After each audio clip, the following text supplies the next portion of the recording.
Hey, what is going on with y'all, man? It is Black Balloon, and I'm coming back with another video, so y'all already know what's going on. Alright, y'all. Starting with this video, the next 3 videos that we do on the channel are gonna be all very similar. Touch on topics that are really important. I can't stress it enough. It's been very fulfilling doing the videos and just giving my opinion on it.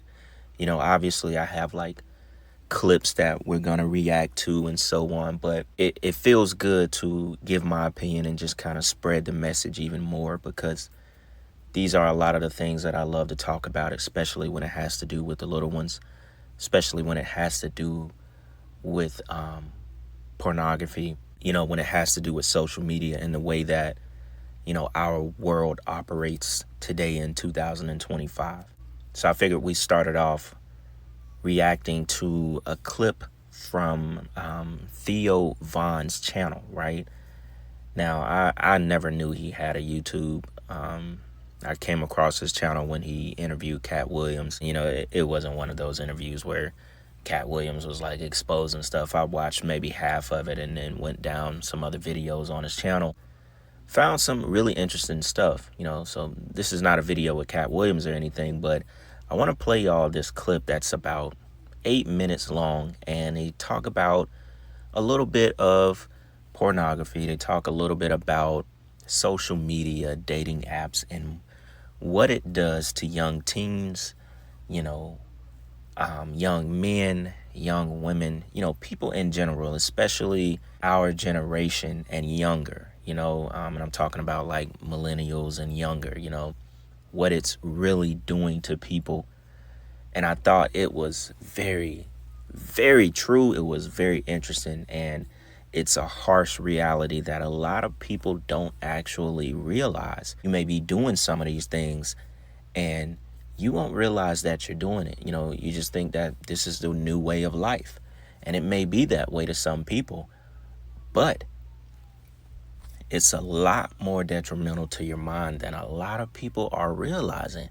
So, without me really going into the clip of what they're actually talking about, I'm gonna go ahead and play it. This video won't be that long, but I just want to, kick off these next couple of videos with this clip in particular. It's kind of, we're rolling into the real stuff I want to get into on the next video, which will probably come out Friday. So we'll go ahead and jump into this clip, y'all. Then I'm gonna come back and we'll talk about it some more. All right, check this out. Trying to do with my sons is I'm trying to encourage them to say, okay, get out, talk to strangers, talk to strange women. Also, kind of a segue here, try and modulate your use of porn such that at some point you become so fucking horny you're willing to take those risks. Yeah, now that's it. We can definitely go there, brother. Because I think that was something that I got sidetracked with pornography for sure, man. And I'll tell you why too. For pornography, for me, it was a relationship that I could manage. Right, it was the first kind of interaction with women. It felt like that I could manage this.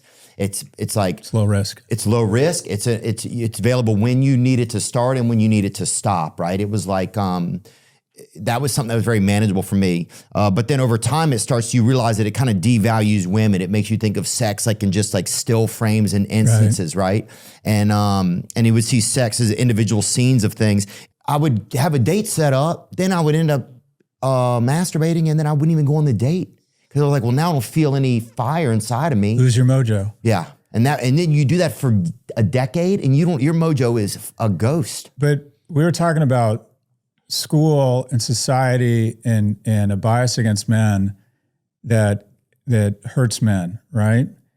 And what I would say is that one of the biggest obstacles men face right now is the most talented, deepest resource companies in the world that attract the brightest minds and the most capital and have the best technology are all trying to do the same thing.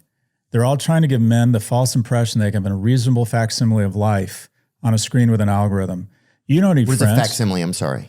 They can have a fake life. They can have a life on a screen with an algorithm. Oh, yeah. So you don't need friends. Having friends is hard. Remember making your posse of friends and in elementary and junior high, trying to break into the right pecking order of friends. It was high barriers of entry, but it was high barriers of exit, right? And you learned a lot together. And we used to take off, I think parents overprotect their kids now. I used to leave my mom's house at 9 a.m. on a Saturday with a Schwinn bike, an Abba Zaba bar, and 35 cents, and she wouldn't see me for 14 hours.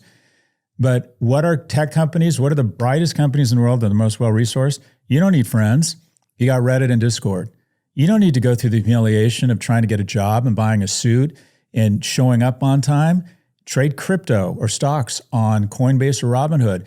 You don't need to go through the humiliation, the rejection, the perseverance of trying to establish a romantic relationship, going on dates, being funny, trying hard, enduring rejection, following up. Why? Why would you do that? You got YouPorn.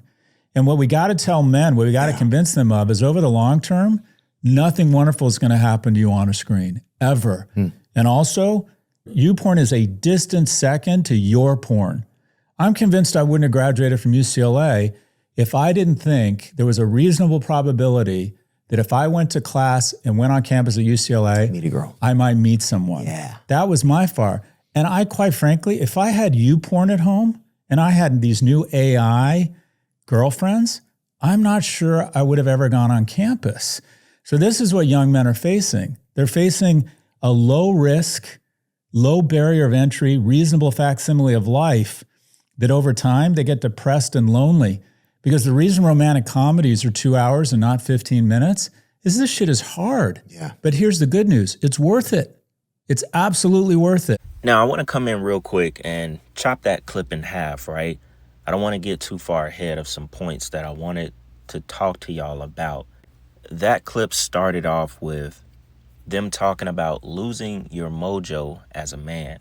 A lot of this stuff does heavily relate to men because it all comes full circle, to how men go after women as well, which is something that all women want, and a lot more women these days yearn for men to be the way that it used to be, approach them more often. They find themselves having to do things or put themselves in certain situations for a man to approach them because they aren't getting approached enough. It's just everything is just based off the internet, and men are a lot more shy. They're a lot more afraid of rejection, so on and so on. There are a lot of different reasons why men don't approach women the way that it should be or the way that it used to be before social media has really taken over. And he made a really good point about these companies that they work very hard to create a lifestyle. They sell you a lifestyle that you don't need to do any of this stuff. Use the internet. Use your phone. It's right in front of you. There's no need to go outside. There's no need to make real connections. There's no need to, walk up to a female. Everything is right on your phone to do it, and they're selling this stuff. They're making millions, billions of dollars on selling these algorithms to create a life that is a facade.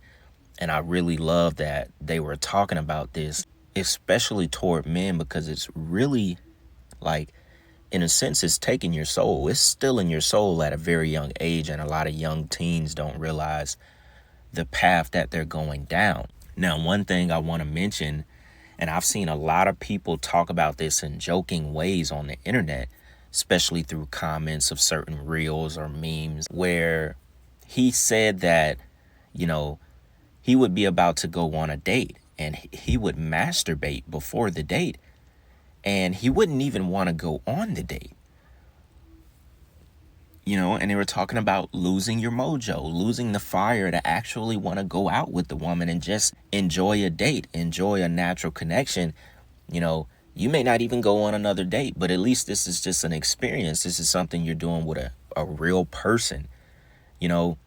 One thing you have to realize is even doing that action before a date is a lot caused by lust. We know the devil is the god of lust. And in a sense, he created lust, almost like he represents lust. And because he doesn't represent love. Most of the time when you feel you have to, masturbate as a man before you go see a woman to test if you really want to go see her, I see a lot of people joke about that. But it's really not a joke if you think about what the pornography, or if you think about what the lust is actually doing to your mind. It's really tearing your soul apart. That's what they said. That when he was saying you lose your mojo after you done did this for so long, you losing that fire. That's your soul you're losing. You know, they just, for lack of better terms, mojo. You lose that fire. You're losing your soul. We already talked about this with the whole porn video that we did, and the fact that, you know, when you jack off, you're giving your semen to these demon spirits. You know, we talked about the consequences of jacking off so much, masturbating so much, for men having testicle problems, not being able to produce a healthy seed to make a baby, for women giving their womb to the spirits already. That's why you cannot have a baby, because you've already given your womb to these demonic spirits. We talked about this stuff, so we understand the spiritual part of it. I will link that video under this one as well for people that may have not seen it. So when we understand that, you know, over time, you know, it's like you're coaching your mind to think more of, well, if I masturbate and now all of a sudden I've let all that fire out, I let that mojo out, I don't want to go on a date with her anymore. You never were like interested in the person, and it will only continue. You know, in a sense, you spiritually gave up, you know, your mojo. We'll keep that word going. You spiritually gave it up already. So there's no connection that was ever going to come from it. It doesn't matter how fine the woman is. You know, it will never be a true test if you're interested in her or him, because I've seen women say that they done the same thing. You know, like, oh, if I really want to mess with you, if I still want to talk to you after I've masturbated, then it's legit. No, that's a facade. You're selling yourself something, you know, that it's almost like a placebo in a sense. What you're doing is not creating a connection. It doesn't mean that, oh, just because I still want to talk to you after I've masturbated, you know, this could still go left. This dude could still be like an abusive kind of dude that you have no idea about, and 3 months down the road, you use that as an excuse to, you know, still mess with him because you thought he was cute after you masturbated, or the guy was like, yeah, I can still mess with her because after I masturbated, I still wanted to see her. Like, you know, anything could still come from that. So it's definitely not something that verifies that it's okay to go out and go date this girl.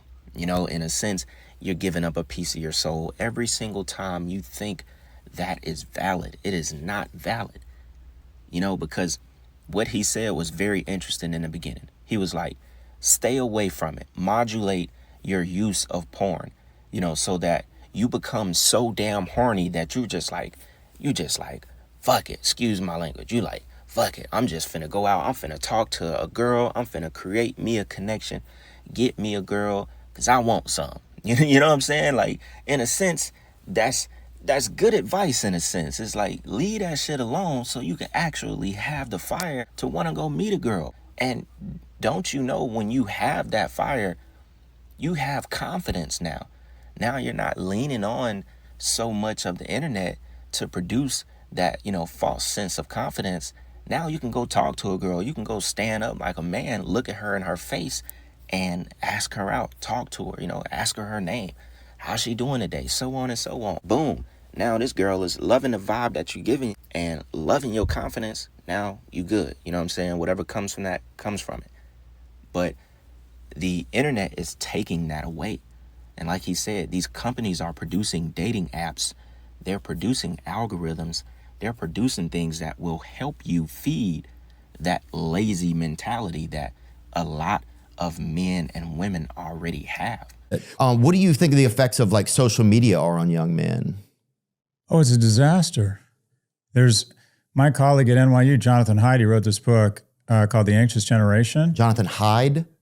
Jonathan Haidt, H-A-I-D-T. Okay. Essentially, there's a lot of peer-reviewed research, including research that just came out of Oxford, showing that there's about a 60% increase in self-harm, eating disorders, and anxiety for people who spend too much time on social media. Imagine, did you have social media when you were in school?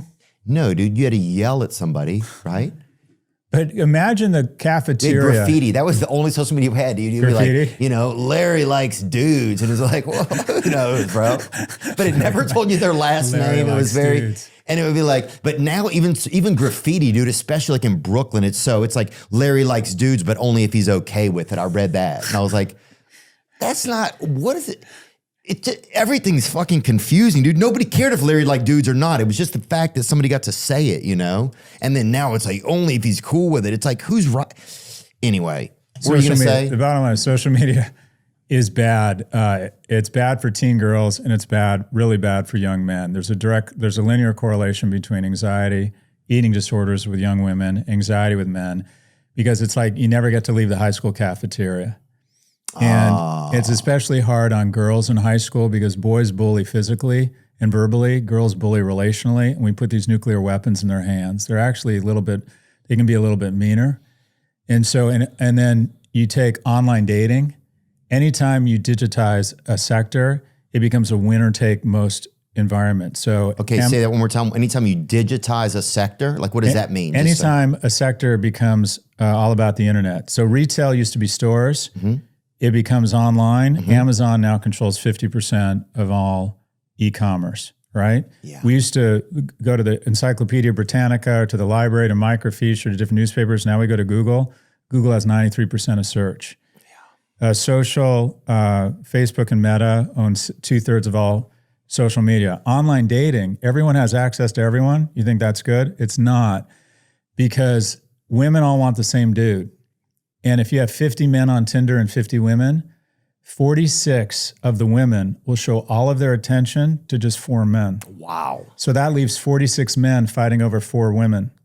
And the reality is those women can have sex with the top 10%, but they're usually not going to have a relationship. And because that top 10% of men get 80 to 90% of the opportunities, they can engage in what I refer to as Porsche polygamy. And that is, it doesn't encourage long-term good behavior. It doesn't encourage them to settle down. Whereas when we were kids, you went to your church, your temple, your high school, and you kind of figured out your weight class. There were 8 single women at your temple, 8 single men, and you sort of paired off. Yeah. And men had an opportunity to demonstrate excellence at some point. If you talk to married couples that have been together longer than 30 years, 75% of them say one was much more interested in the other and was always the man who was much more interested. But over time, she saw that he was kind. Wow. She worked with him. He was good at what he did. So where do men demonstrate excellence now? And then a man goes online. Here, check out this stat. On Tinder, a man of average attractiveness has to swipe right 200 times to get 1 swipe back for 1 coffee. Oh. And then 4 of 5 of those coffees will ghost him. Her screen will come up again and she'll decide not to show up for a coffee. So a guy of average attractiveness on a dating app has to swipe right 1,000 times to get a coffee. So he feels rejected by women. He becomes much more prone to misogynistic content online. Yeah. Now, the last half of that clip brings me to the last point that I want to touch on just a little bit more, right? And that's dating apps. It kind of relates to what we were already talking about a couple of minutes ago in this video, because, essentially it does the same things, especially with an app like Tinder, which I guess is probably one of the more popular apps. And we've all had our times with downloading a dating app. If you were really living in those periods of heavy lust, you're looking for something quick, you're really not looking for anything at all. If she looks good, you swipe, you try to talk to her, and that's that. It's very baseless. It also keeps a man from going outside and thinking that he has to meet a woman in real life, because if you can meet a bunch of different women online, and this could be Instagram as well, it's almost the same thing as a dating app, because you see a girl you may think look good, you instantly go to her DMs. If she's popular, if she looks really, really good, you're just one of 1,000 other guys who has already done the same thing that you're trying to do. You're both thinking with the same head. You're not getting anywhere. It's all just baseless. You swipe or you DM a girl off of how she looks, and that is what pulls you in to a very low vibrational lifestyle. Now you become like a bottom feeder.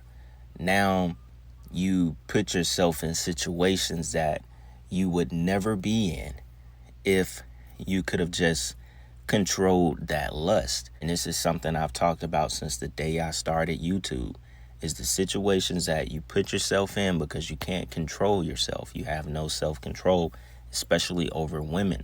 Now, when we talk about certain dating apps, you get into all kind of situations where, you know, you're just a regular guy. You meet up with some random girl you thought looked good off this dating app. Next thing you know, you end up getting robbed. You know, we've seen stories online. We've seen true crime videos of, you know, people getting killed off of messing with the wrong girl from a dating app. Now, this turns it completely demonic and dark because you mix them with other bottom feeders, especially if you're, you know, experiencing like extreme lust and you go for girls that, you know, even some other people won't go for on dating apps because you really just want to have sex. You know, you're trying to feed a crave and you end up in a life or death situation because you can't stay off of dating apps. You can't stop messaging the bottom feeders. You can't stop messaging girls who, you know, who already got a couple of guys that she works for and they set people up. I mean, there was a case on First 48 where this girl was setting multiple dudes up. They were getting robbed, beat. 2 of them got killed. It was just all kind of stuff. Y'all know how these stories go. And it's the same for women that are innocent in a sense, and they're just on dating apps and they end up, you know, messaging and talking to a bottom feeder type of guy. This guy eventually, you know, beats her, rapes her, all kinds of stuff. And this is because you can't gauge who the person is when you meet them. You don't know the energy that they carry because you're not doing this stuff in person. So, you know, a person could be whoever they want to be behind the phone. They could be whoever they want to be. They could catfish you. They could act like they're just the most, you know, perfect person in the world. But you can't really gauge it. You can't gauge the energy that this person have. You can't discern the fact that you shouldn't even talk to them at all. A lot of people you can meet and within the first minute of talking to them, you already know this situation is not for you. But when it comes to text messages and dating apps, so on and so on, you can't gauge that. You know, it takes a while. And then you end up in a situation that could have been avoided. So that part of the entire, you know, dating app thing is what really makes it very demonic and dark. You're focusing on God. If you're focusing on your faith, then you know you are looking for a woman that has none of the attributes of things that you're going to find on the internet. Also, we'll go ahead and wrap this video up, man. Y'all definitely let me know what y'all think about this. Remember, I got about 2 more videos where we're going to go a lot deeper into some of these topics. So be on the lookout for that. Make sure y'all stay tuned. With that being said, it's Black Balloon, and I'm going to see y'all soon. I'm out.